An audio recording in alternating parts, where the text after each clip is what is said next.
We're going to talk about how we treat sprains, strains, fractures, and dislocations. But before we do that, I want to point out one thing.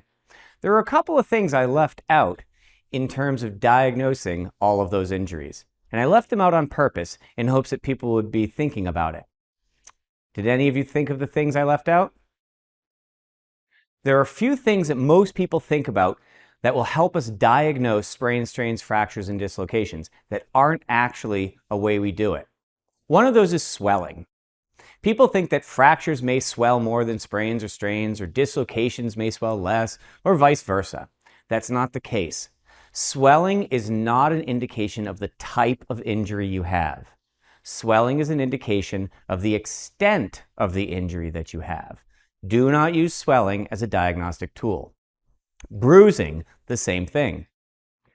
Something may bruise more than another thing, or bruise less than the other one, but bruising is non-diagnostic. Bruising simply tells us the extent of the injury.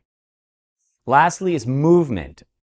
You may have all heard about someone coming up to you and saying, "Hey, can you move that?" And then being told, "Oh, I don't think it's broken." Being able to move something or unable to move something is a non-diagnostic tool. Patients may just not want to move something.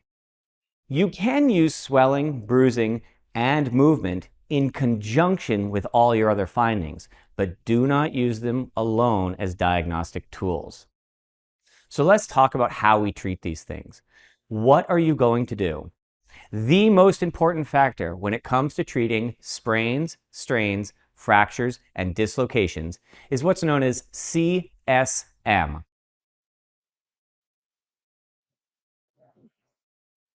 CSM stands for circulation, sensation, and motion. Everything we do when it comes to sprains, strains, fractures, and dislocations is about maintaining or regaining circulation, sensation, and motion. I want you to think about this, though, as an equation. That C, circulation, plus S, sensation, equals M, motion. Now, what do I mean by circulation? Well, when we're checking circulation in an injury site, we're looking for it distal or further away from the injury. So if I have a possible fractured forearm, I'm going to check circulation down here in the wrist and the hand. How do I check circulation? The gold standard is the pulse. If I have an injury to my leg, I'm going to check circulation in my foot. I can't always get to a pulse, especially after I've put a splint on this. But pulse is what we want to try to get. Like I said, it's our gold standard. There are some other things we can use, though. You can use skin color temperature, and you can use something called capillary refill. Now, capillary refill is when you take your nail bed, you squeeze it, you let go, it should turn from white back to pink relatively quickly. However, it's not the best tool. You can use it as an add-on, but it doesn't work in people with poor circulation when it's cold or if someone has nail polish on. So we check for circulation distal or further away from the injury site. Sensation. Sensation is about nerve function. Again, we check it distal to the injury site.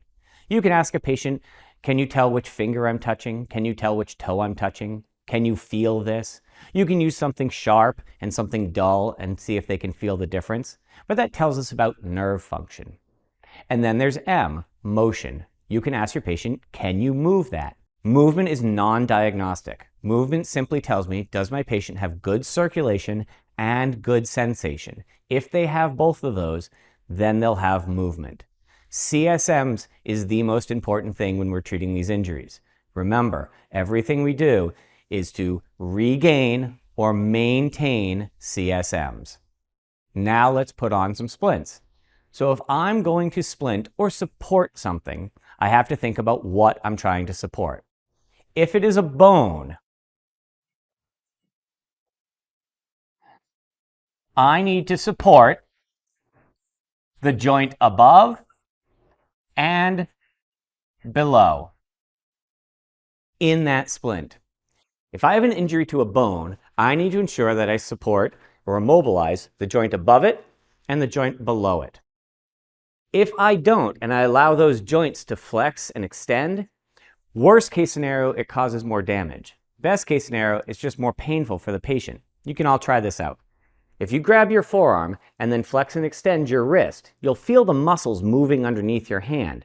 Now imagine bouncing down the trail like that without supporting that wrist or that elbow. What I need to make sure I do is I immobilize the joints above and below. That's going to keep that bone stabilized. Now, what if I have a joint injury? I'm going to do the bone above and the bone below.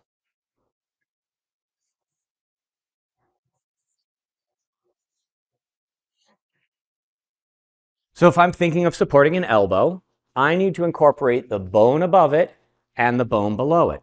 If I don't lock these two together, the joint will be able to move.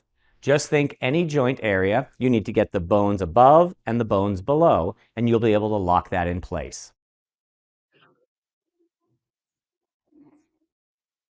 I need to make sure that this is stabilized. Now we know how to stabilize a bone or a joint, but I then need to stabilize the whole thing together.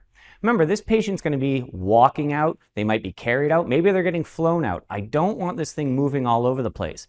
We want to make sure that we stabilize this to the body, to the patient, together to another body part. We've got to keep this thing from moving around. The less movement I have, the better the outcomes for the patient.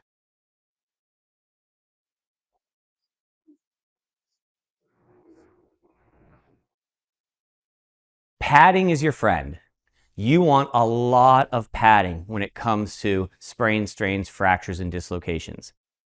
People often take this class because they want to learn how to put two sticks and a squirrel together and make a splint. Well, that's fun. It's not really the best way to go about it. You want to have a well-stocked first aid kit that's got the appropriate materials that you can use to make a good splint. Padding is your friend. You want to be able to take a padding out, put it around the injury site, and compress the padding. If I just use rigid materials, all it's going to do is cause a lot of pressure points on that. But if I take a padding and I squeeze it around the site, I get a lot of compression with no pressure points. One of my favorite types of splints, even on the ambulance, is a pillow. Why? Because I can compress that around an injury site, tie it all up, and I don't have pressure, but I got a lot of stabilization.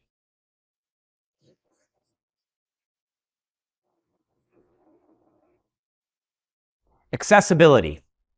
I want to make sure that I can access this injury site. If I need to go back and reassess it, or take it apart, or find out if the injury is getting worse, I want to make sure I can do that. Don't tie this thing in such a way that you have to cut it all apart. All that means is you've lost all your materials and you've got to go back and rebuild the whole thing. Make it so that you can easily open it up, assess the injury, put it all back together again.